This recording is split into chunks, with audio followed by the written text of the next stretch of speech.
और यहाँ समय निकाल कर आने के लिए, मुझे मेरी बात कहने का अवसर देने के लिए आप सबका हृदय से आभार व्यक्त कर रहे हैं, आप सबका धन्यवाद कर रहे हैं।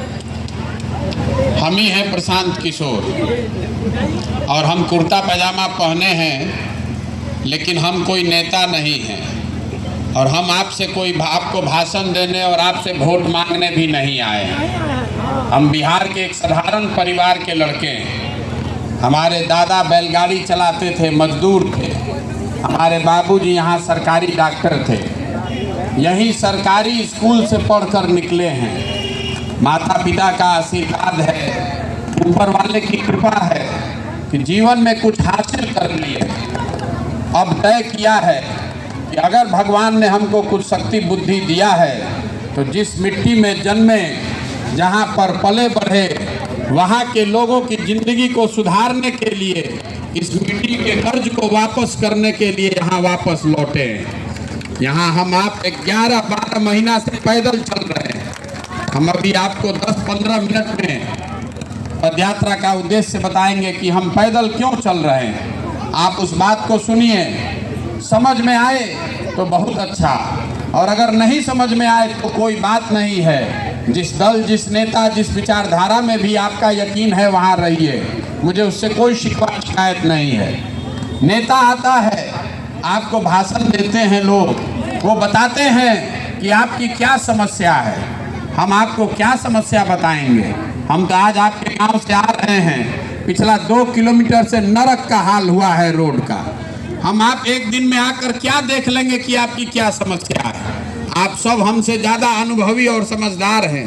आप तो यहीं पर रहते हैं, 40-50 बरस से यहाँ रह रहे हैं। जो नेता आया यही कहा कि हमको वोट दे दीजिए, हम आएंगे तो ठीक कर देंगे।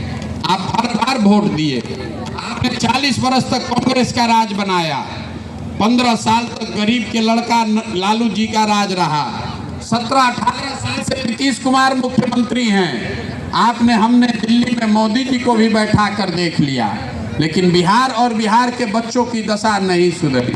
तो इसका क्या गारंटी है कि प्रशांत किशोर आए हैं। हम पर भरोसा कीजिएगा तो हम आपके साथ धोखा न करें। हमको आंख बंद करके अगर जिता दीजिएगा तो हम भी धोखा कर सकते हैं। इसीलिए हम वोट मांग ही नहीं रहे हैं, हमने दल बनाया ही नहीं है। बहुत आदमी को ये भी लग रहा है कि जब दल बनाए नहीं है, वोट मांग नहीं रहे तो बिहार सुधरेगा कैसे। मेरे भाई, गांधी जी ने इस देश को आज़ाद कराया। गांधी जी ने आपसे वोट लेकर देश आज़ाद नहीं कराया। गांधी जी ने समाज को जगाया। समाज में वो ताकत है, जब आप खड़े हो जाइएगा तो आप में ही वो ताकत है कि बिहार को सुधारा जा सके। गांधी जी आगे आगे चले, पीछे से पूरा समाज चला, तो अब न देश आजाद हुआ। अगर बिहार को गरीबी, भ्रष्टाचार, बेरोजगारी से आजादी दिलाना चाहते हैं तो नेता को वोट देने से बात नहीं बनेगा। आपको ये समझना पड़ेगा कि आखिर हम लोग इतने गरीब, इतने पिछड़े क्यों हैं। आप कह रहे हैं कि बिहार में नेता काम नहीं कर रहा है, तो भाई हम तो पूरा देश में काम किए हैं। नेता कहीं पर हरिश्चंद्र नहीं है। अगर बिहार के नेता झूठ बोल रहे हैं तो देश में दूसरे भाग में ही नेता भी झूठ बोलता है। लेकिन जितना गरीबी, जितना बदहाली, जितना पिछड़ापन हम लोग के अपने राज्य में है, इतना कहीं नहीं है। तो कुछ तो बात है जो हम लोग को समझ में नहीं आ रही है।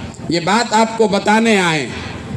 देखिए, दुनिया में जितने विद्वान हुए उन्होंने बताया कि गरीबी से निकलने का 3 ही रास्ता है। किसी भी व्यक्ति, परिवार, समाज के पास गरीबी से निकलने के सिर्फ 3 रास्ते हैं। पहला रास्ता है पढ़ाई। अगर आपका बाल बच्चा पढ़ ले, पढ़ लिख कर नौकरी पाले तो उसकी जिंदगी सुधर सकती है। दूसरा रास्ता है जमीन। अगर आप पढ़े लिखे नहीं हैं, आपके पास जमीन हो तो खेती किसानी करके भी आप अपना जीवन सुधार सकते हैं। और तीसरा रास्ता है पैसा, पूंजी। अगर आप पढ़े लिखे नहीं हैं, आपके पास जमीन नहीं है, लेकिन अगर कुछ पैसा हो तो कोई छोटा मोटा रोजी रोजगार, दुकान व्यापार करके आप अपना जीवन सुधार सकते हैं। बिहार को अगर आप ध्यान से देखिएगा, अपने गांव, अपने पंचायत को जाकर देखिए तो आपको पता चलेगा कि यहाँ 2/3 से ज़्यादा लोगों के पास ये तीनों का तीनों दरवाजा बंद है। आपके बच्चों के पास पढ़ाई का सुविधा ही नहीं है। गरीब का बच्चा अगर पढ़ने जा रहा है तो वहाँ पर पिलुआ वाला खिचड़ी खा के घरे आ रहा है। आप में से कुछ पढ़े लिखे पैसे वाले लोग हैं, आप अपने बच्चों को प्राइवेट स्कूल में पढ़ा रहे हैं, कोचिंग ट्यूशन करा रहे हैं, तो आपके बच्चों का भी भला होने वाला नहीं है। प्राइवेट स्कूल में आप पढ़ा सकते हैं, लेकिन कॉलेज तो उसको सरकारी में ही जाना पड़ेगा। नीतीश कुमार की इस व्यवस्था में स्कूल से खिचड़ी बंट रहा है और कॉलेज से डिग्री बंट रहा है। पढ़ाई दोनों में कहीं नहीं हो रहा है। तो जब आपके बच्चे पढ़ेंगे ही नहीं, जब आपका बच्चा पढ़ेगा ही नहीं, तो कोई विधायक बन जाए, कोई सांसद, मुख्यमंत्री, प्रधानमंत्री बन जाए, आपके लड़के को कोई डॉक्टर, इंजीनियर, कलेक्टर नहीं बना सकता है। उसको जीवन भर मजदूरी ही करना पड़ेगा। तो पढ़ाई, यहाँ पढ़ाई का साधन व्यवस्था नहीं है। दूसरा रास्ता हमने आपको बताया, जमीन। मान लीजिए आप नहीं पढ़े हैं, खेती किसानी करके आपका जीवन क्यों नहीं सुधर रहा है? वो इसलिए कि बिहार में गरीब के नाम पर, समाजवाद के नाम पर राजनीति हुई है। लेकिन यहाँ 100 लोग जो रहते हैं, 100 में 60 आदमी के पास जमीन है ही नहीं, तो खेती करेगा कहाँ से? पूरे देश में आपके जानकारी के लिए बता रहे हैं, पूरे देश में 100 में 38 आदमी के पास जमीन नहीं है। बिहार में 100 में 60 आदमी के पास जमीन नहीं है। और जो 40 आदमी के पास जमीन है, उसमें 35 आदमी ऐसा है जो 2 बीघा से कम का मालिक है। तो जो बिहार में खेती किसानी होती है, ये कमाने वाला खेती नहीं है, ये खाने वाला खेती है।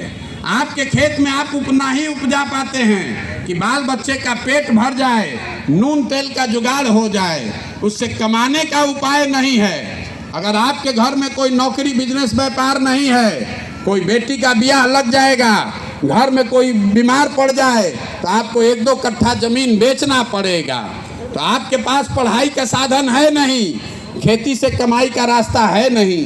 तीसरा एक रास्ता हमने आपको बताया, अगर आपके पास पैसा होता, पूंजी होती, तो चाहे सरकार कुछ करे या ना करे, आप अपने घर में 4 गो गाय बैल पाल लेते, 5 गो भैंसे रख लेते, अपने घर, अपने गांव में, पंचायत में किराना का, फार्चून का, खाद का, रेडीमेड का दुकान खोल लेते, कुछ बिजनेस व्यापार कर लेते।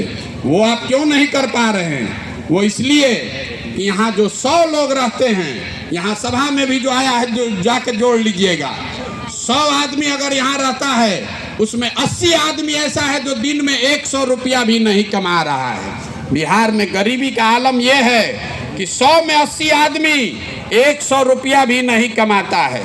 तो इस महंगाई के ज़माना में अगर आप 100 रुपया भी नहीं कमाते हैं, तो खाइएगा क्या, बचाइएगा क्या, और पूंजी कहाँ से लाइएगा? तो यही वजह है कि बिहार में आपको इतनी गरीबी दिखती है। आपको वोट जिसको देना है दे दीजिए, जिसका सरकार बनाना है बना दीजिए। सरकार चाहे सड़क बना दे कि घर घर बिजली ला दे, आपको सिलेंडर दे दे कि 4 किलो अनाज दे दे, आपका गरीबी नहीं खत्म हो सकता है। गरीबी खत्म तो तभी होगा जब यहाँ के बच्चों के लिए पढ़ने का व्यवस्था हो जाए, जब यहाँ खेती को कमाई वाला बना दिया जाए, और घर घर महिलाओं को, युवाओं को सरकार पैसा पूंजी दे, ताकि हर आदमी रोजी रोजगार कर सके। तो इतना बात तो आपको समझ में आ गया। अब आप ये पूछिएगा कि अगर यही 3 रास्ता है तो बिहार में ये काम हो क्यों नहीं रहा?